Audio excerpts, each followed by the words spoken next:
तरीके से कर्ज माफी तो हो रही है, लेकिन उन किसानों का क्या जो कर्ज के तले दबते चले जा रहे हैं। दरअसल जानकारी हम सीकर की आपको दे रहे हैं। सीकर में अखिल भारतीय किसान सभा के बैनर तले कलेक्ट्रेट के सामने किसानों का महापड़ाव 10वें दिन भी जारी रहा। प्याज के समर्थन मूल्य पर खरीद और रसीदपुरा में प्याज मंडी शुरू करना किसानों की प्रमुख मांग है। किसानों का इस दौरान आरोप है कि उन्हें प्याज की फसल का लागत मूल्य नहीं मिलता, जिसके चलते प्याज की पैदावार करने वाला किसान कर्ज के बोझ तले दब रहा है।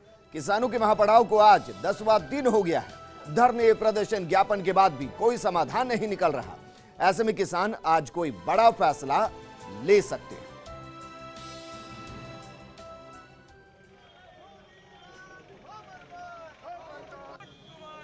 और आखिर ये धरना कब तक चलता रहेगा? हमारे साथ जुड़ गए हैं किसान सभा के राष्ट्रीय उपाध्यक्ष अमराराम जी। अमराराम जी, जानना चाहेंगे 10 दिन हो गए हैं, 10वां दिन आज है, आखिर कब तक ये धरना चलता रहेगा और जो मांगे आपकी हैं उनको लेकर सरकार और सिस्टम का क्या कुछ स्टैंड अभी तक रहा है? सरकार कानों में तेल डाल के बैठी हुई है। पिछले 1 महीने से लगातार किसान प्रदर्शन ज्ञापन सब दे रहे हैं और पिछले 10 दिन से कलेक्ट्रेट सीकर के सामने बैठे हुए हैं जी, पड़ाव डाल के। इस बरसात में, सर्दी में, गर्मी में, लेकिन सरकार कोई भी सुनवाई करने के लिए तैयार नहीं है। ठीक है सर, आपसे ये भी जानना चाहेंगे, रसीदपुरा में जो प्याज मंडी बनाने की, खोलने की बात आप कर रहे हैं, क्या इसका किसी ने आपको वादा किया था? 15 साल पहले घोषणा की थी, हर चुनाव में वायदा किया और 15 साल के बाद में 1 साल से बन गई है, लेकिन आज तक भी वो शुरू नहीं हुई है जी। और सबसे खतरनाक बात तो ये है कि 40 किलो प्याज का 70 रुपए मिलता है और एक मैदा की 500 मिलीलीटर की मेजा कोल्ड ड्रिंक 70 रुपए में मिलती है। इससे ज्यादा आप सोच रहे और क्या होगा? मैं समझता हूँ सरकारें, चाहे वो केंद्र में है चाहे वो राज्य में है, किसानों से वायदा करती है उसको लाभकारी भाव मिलेगा और 8 रुपए प्रति किलो लागत आती है, वो उन्हीं 2 रुपए में और 2 रुपए में आज किसान तबाह हो रहा है। और सरकार जिस तरह से कानों में तेल डाल के बैठी हुई है, कल तक अगर सरकार ने नहीं किया तो कल कड़ा निर्णय सीकर का किसान करेगा और उसके साथ बाकी राजस्थान का किसान भी। ठीक है सर, लेकिन मांग ये की जा रही है कि प्याज का एमएसपी निर्धारित किया जाए और एमएसपी मूल्य पर इसके खरीद हो।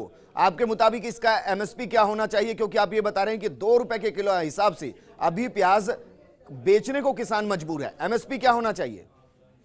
एमएसपी नहीं है, इसमें मार्केट इंटरवेंशन स्कीम होती है। बाजार अध्यय योजना, चाहे लहसुन हो, प्याज हो, ऐसी फसलें जिनकी एमएसपी नहीं है जी, लेकिन राज्य सरकार उनको बाजार अध्यय योजना में खरीद सकती है और उसमें वापिस बेचने में जितना डेफिशिएट होता है वो केंद्र सरकार उसको मीट आउट करती है। ठीक है।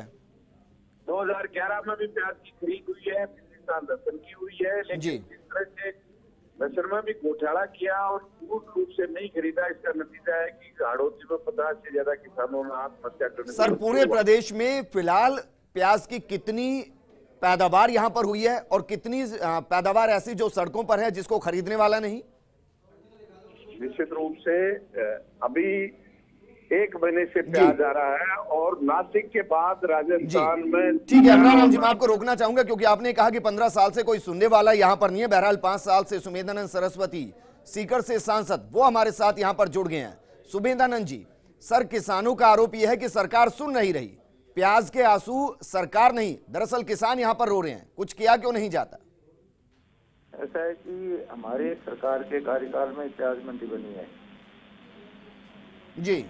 प्याज मंडी की मांग लंबे समय से थी जी। प्याज मंडी बन गई हमारे कार्यकाल में बनी है और मैंने जहाँ तक एक सांसद के नाते पिछली बार भी प्रयास किया कि लहसुन प्याज का मूल्य लोगों को ठीक मिले और अभी जो ही मेरे पास से एक किसान ज्ञापन देने के लिए आए जी, तो मैंने माननीय प्रधानमंत्री जी को, माननीय कृषि मंत्री जी को, माननीय खाद्य आपूर्ति मंत्री को, तीनों को पत्र लिखे हैं। ठीक है। और मैंने वहाँ बात भी की है, वो प्रयास करते हैं कि जी किसानों सर, ये प्रयास कब तक पूर्ण रूप से परिणाम में बदल जाएंगे?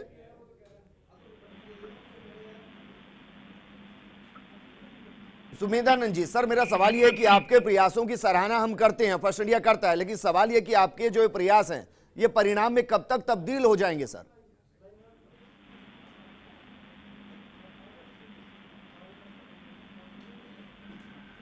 सुमेधानंद जी, क्या आप हमें सुन पा रहे हैं सर?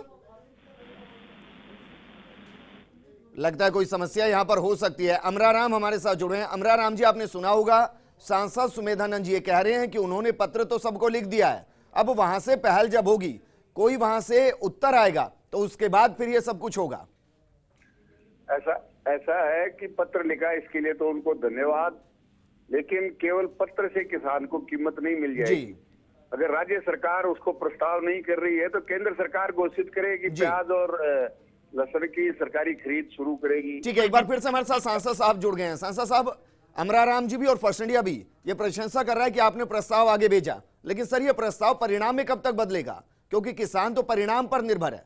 अमराराम जी की बात मैंने सुनी है अभी जी, और अमराराम जी हमेशा किसानों के लिए संघर्ष करते हैं जी। मैं यही कह रहा हूँ कि मैंने यही बात की थी कि आप कोई तुरंत निर्णय करिए किसानों के लिए, और मेरा विचार है कि शायद कल को इनको फैसला जरूर होगा। तो सर आप उनसे अपील कर रहे हैं कि वो अपना धरना छोड़ दें? मैं तो हमेशा कहता हूँ कि किसान संघर्ष तो करेगा, और क्या करेगा, नहीं करेगा तो जी, लेकिन कोई सकारात्मक विचार ऊपर से आएगा, राज्य सरकार की ओर से आएगा, तो अमराराम जी खुद ही समझदार व्यक्ति हैं, वो अपने आप ही धरना उठा लेंगे। जी, ठीक है। अमराराम जी, आप कुछ कहना चाहते हैं उनसे? मैं कहना चाहता हूँ सरकार घोषणा कर दे, हम तो इमीडिएट घोषणा के साथ ही पड़ाव और धरना समाप्त करने को तैयार है। लेकिन मैं समझता हूँ 1 महीने से किसान लूट रहा है। हमने तो 20 दिन बाद में पहले प्रदर्शन किया, ज्ञापन दिया, और उसके बाद में परेशान होकर 27 तारीख को पड़ाव डालना पड़ा है। हम तो कह रहे हैं सरकार आज घोषणा कर दे, हम तो आज ही पड़ाव उठाने के लिए तैयार हैं। हम कोई जिसके लिए थोड़ी है, किसान लूट रहा है। सुमेधानंद जी, सर बीजेपी ने बीते 3 महीनों में किसानों को लेकर बहुत से अच्छे फैसले लिए हैं, एक फैसला और लीजिए सर, 10 दिन का धरना खत्म हो जाएगा। इसके लिए प्रयासरत हूं, जल्दी ये फैसला 1-2 दिन में आएगा। तो आप उनसे बातचीत करेंगे सर? 1-2 दिन अगर फैसले के लिए आप आश्वासन यहां पर दे रहे हैं तो उनको कहिए कि आप धरना खत्म कीजिए, 1-2 दिन में परिणाम केंद्र की तरफ से आ जाएगा। और कल फिर बात करूंगा मैं, ठीक है ना? जी, ठीक है सर, शुक्रिया हमारे साथ जुड़ने के लिए। अमराराम जी। हेलो जी, अमराराम जी, सवाल यह कि सांसद साहब को आपने सुना है, वो कह रहे हैं कि कल या परसों तक परिणाम यहां पर आ जाएगा, फैसला यहां पर हो जाएगा। अब मेरा सवाल आपसे यह है कि क्या आप सांसद साहब से एक प्रतिनिधि मंडल के साथ मिलने वाले हैं या फिर धरने स्थल पर ही बैठे रहेंगे? नहीं, ऐसा है, सांसद महोदय से प्रतिनिधि मंडल किसानों का मिला है जी, इनको ज्ञापन दिया है, और इनको नहीं, सीकर जिले के जितने जनप्रतिनिधि हैं, विधायक हैं, उनके घर तक सब गए हैं जी, कुछ मिले, कुछ के ताड़ा मिला। मैं सुमेधानंद जी को तो धन्यवाद दूंगा, लेकिन सरकार को घोषणा करनी है जी, केंद्र सरकार कर दे, राज्य सरकार कर दे, घोषणा के साथ ही हम तो समाप्त कर देंगे। ठीक है सर, उम्मीद करेंगे कि जल्द आपका धरना यहां पर खत्म हो जाए और सांसद साहब ने जो कहा है उसके मुताबिक